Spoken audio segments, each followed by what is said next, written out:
Hi കൂട്ടുകാരെ, violet കാച്ചിൽ പുഴുക്കാണ് പരിചയപ്പെടുത്തുന്നത്. വൈകുണ്ഠ ഏകാദശി പ്രമാണിച്ച് ഞാൻ ഉണ്ടാക്കിയത്. ഇവിടെ അടുപ്പത്ത് വെള്ളം വെച്ചിട്ടുണ്ട്. ഉപ്പും മഞ്ഞൾപ്പൊടിയും ചേർത്ത് കൊടുത്തിട്ടുണ്ട്. ഒരു വലിയ നാളികേരവും 3 പച്ചമുളകും കുറച്ച് ജീരകവുമാണ് എടുത്തിട്ടുള്ളത്. വെള്ളം ചേർക്കാതെ അത് ചതച്ച് വെച്ചിട്ടുണ്ട്. വെള്ളം വെട്ടിത്തെറിച്ച് വന്നിട്ടുണ്ട്. ഇതിലേക്ക് കഷ്ണങ്ങൾ ചേർത്ത് കൊടുത്തിട്ടുണ്ട്. കുറച്ചധികം വെള്ളം വെച്ചിട്ടുണ്ട്. അത് വെന്ത് വന്നപ്പോൾ കുറച്ച് ഊറ്റിക്കളഞ്ഞിട്ടുണ്ട്. അപ്പോൾ ആ കാവത്തിൻ്റെ കറ കൂടി അതിന്ന് നീങ്ങിക്കിട്ടും. ഇനി ഇത് ഇറക്കി വെക്കണം. ഇനി ഇത് അടുപ്പത്ത് വെക്കരുത്. നല്ലപോലെ വെന്ത് കുറുകി വന്നിട്ടുണ്ട്. അടിയിലൊന്നും പിടിച്ചിട്ടില്ല. അടുത്തൊന്നും പോവുകയും ചെയ്യരുത് നമ്മൾ. ഇനി ഈ നാളികേരം ചതച്ചത്, വെള്ളം ചേർക്കാതെ ചതച്ചത് ഇതിലേക്ക് ഇട്ട് കൊടുത്തിട്ടുണ്ട്. ഒന്നും കൂടി കറക്കിയെടുക്കാനേ പറ്റുകയുള്ളൂ, വല്ലാതെ അരയരുത്.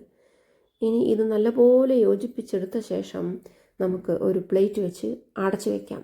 അടുപ്പത്ത് വെക്കരുത്, താഴെ തന്നെ വെച്ചാൽ മതി.